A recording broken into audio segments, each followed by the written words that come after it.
Hello, everyone. Thank you for coming. We are Team BMWS. This is Brian, Will, Minjun, Shen. Our capstone sponsor is HTC Creative Labs, and our project is Stream. Let's start with the story of Lucy. Lucy is a painter based in Seattle. And when we were shooting our concept video with Lucy, we asked her to act if she was frustrated. Lucy laughed and said, "I'm very good at that because I'm frustrated all the time." This is actually a common feeling for many artists because constant creative output requires a lot of focus, concentration, and emotional management. Consistently engaging with all of these things can make the artist feel burnt out or just simply stuck. So, as UX designers, we wondered how could we help using emerging technologies. Let me introduce Stream.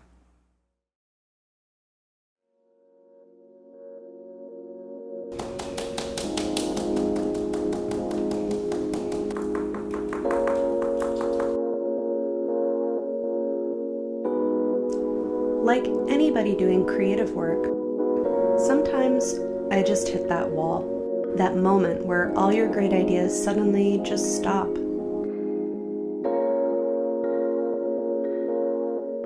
I go into Stream to change my environment and look inside myself.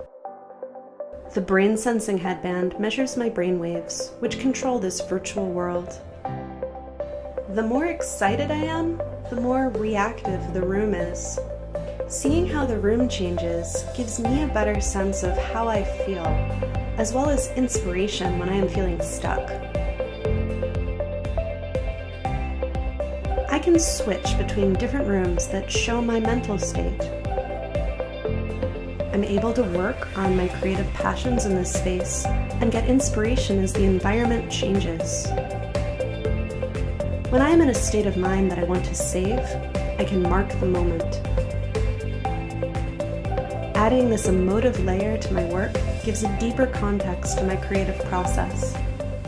Later, when I want to revisit my feelings during the creative process, I can enter the timeline. Here, I can view my creation process and compare my current mental state with my mental state when I was creating. The more filled up the sphere is, the closer I am to my previous mental state, kind of like muscle memory. Memory of my thoughts and feelings can be trained as well. This gives me greater control of my stream of emotions, which flow into my work.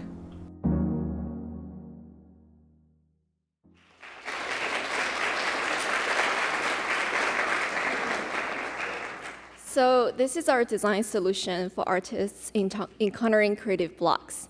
And let's see how we got here. We started by examining the state of VR and what to improve.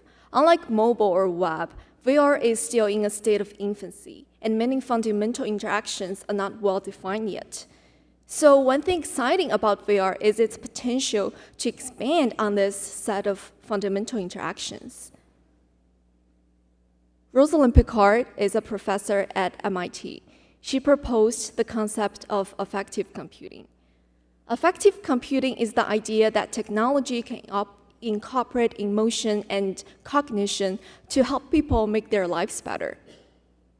So we saw the opportunity in combining VR and affective computing through taking measurements of emotions and having that directly influence the virtual environment.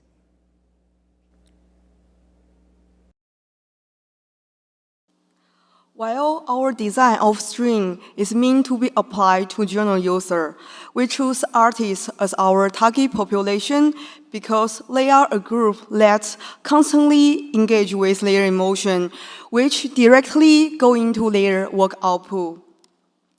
We framed our design around the question, how might we use affective computing to support artists in overcoming their mental blocks? Our research was a twofold approach. The first areas was research into the work process of creative artists. We conducted interview and contextual inquiries with artists from several areas, such as design, visual arts, music, and film. The second area was research through interviewing experts of VR, such as researchers, industry professionals. Here are some photos of people that we interview with. We then distill research insight that answer our question of how to support artists in their creative process. Firstly, overcoming mental blocks is about introducing change. And secondly, like physical strength, once mental muscle can be changed, then giving an artist more control over their emotional output. Based on our research, we created and tested several prototypes before arriving at our final design. Now, let me walk you through our final design, Stream. To bring effective computing into VR, we use Muse headband to measure users' brainwave. Then we recreate a visualization based on the brainwave data. As you can see here, the visualization reacts to users' brainwave, and when users experience more mental state changes, more dots are connecting with each other in a space. The effective environment also serves as an ambient feedback to users' current mental state. This is significant, since a large part of artistic creation is about externalizing artists' internal mental states. Representing artists' internal mental states through effective environment can potentially support them during their creative process. Moreover, when artists become more aware of their mental state changes, they could have more control over it, which is expanded in our timeline features. With the click of a controller button, the user can open up the timeline feature. The timeline gives the user the ability to go back and review a recreation of their project, as well as how they were feeling during those moments of creation. There's a sphere in the corner of the user's viewport. The more filled the sphere becomes, the closer the user is to matching their current mental state to their previous mental state.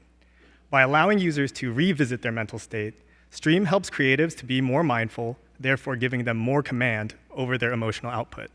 The last feature is Explore. By engaging with others' work, the user can see their process of creation and their associated mental states. People tag their projects with emotion tags. When looking at others' creations, one can see how people classify their emotional states differently, and seeing all of these differences between people can give inspiration that carries into your own work.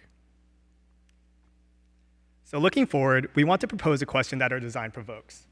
What does it mean to have a system that is emotionally reactive to you? As Picard stated, this opens up a potential landscape of emotionally intelligent interfaces that will be able to provide insight into ourselves that was not possible before.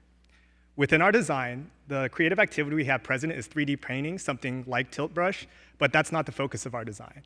We included painting in order to keep the design focused and to have our activity concentrated, but you would be able to apply this to any creative activity, and that would be valuable and possible.